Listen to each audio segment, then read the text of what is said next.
Cette histoire fait écho à une autre affaire judiciaire qui a beaucoup fait parler, mais celle-ci est bien unique. C'est le récit d'une emprise psychologique implacable, mais aussi, et surtout, de la reconquête d'une vie.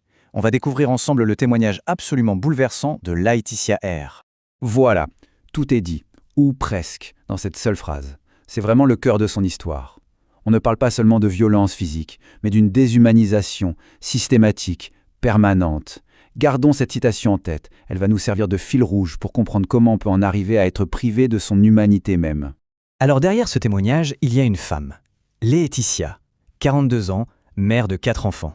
Et si elle parle aujourd'hui, c'est pour une raison absolument fondamentale, reprendre le contrôle. Reprendre le contrôle de son histoire, de son corps, de sa vie tout simplement, après des années de silence qui lui a été imposées. Pour comprendre, il faut revenir au début. Tout commence en 2015.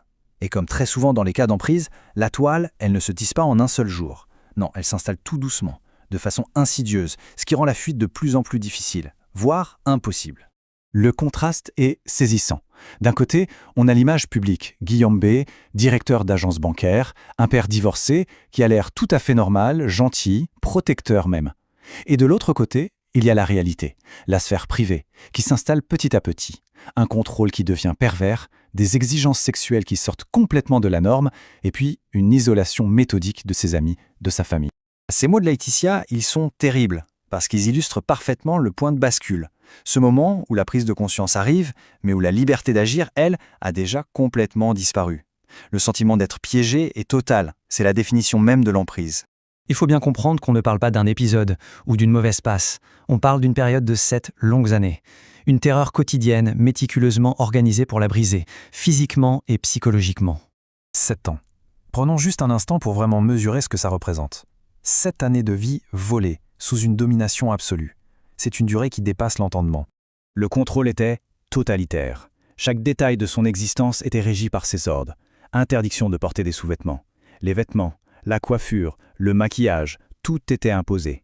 Ses appels, ses mails, tout était surveillé. Elle devait demander la permission pour des choses aussi banales qu'acheter du pain ou même aller aux toilettes. Et puis il y a la privation de sommeil. Une nuit complète seulement tous les 10 jours. C'est une technique de torture en fait, connue pour briser la résistance mentale. Et pour couronner le tout, l'obligation de l'appeler maître, qui achève de la déposséder de son statut d'égal. Le terme juridique qui a été utilisé dans l'enquête, c'est réification. C'est un mot très fort. Ça veut dire littéralement chosification. Le fait de transformer quelqu'un en chose. Ça décrit précisément le but de son bourreau.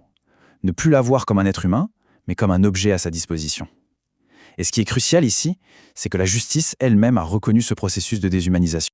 Cette phrase qu'il lui répétait sans arrêt, c'était un peu la bande-son de son calvaire. Le but,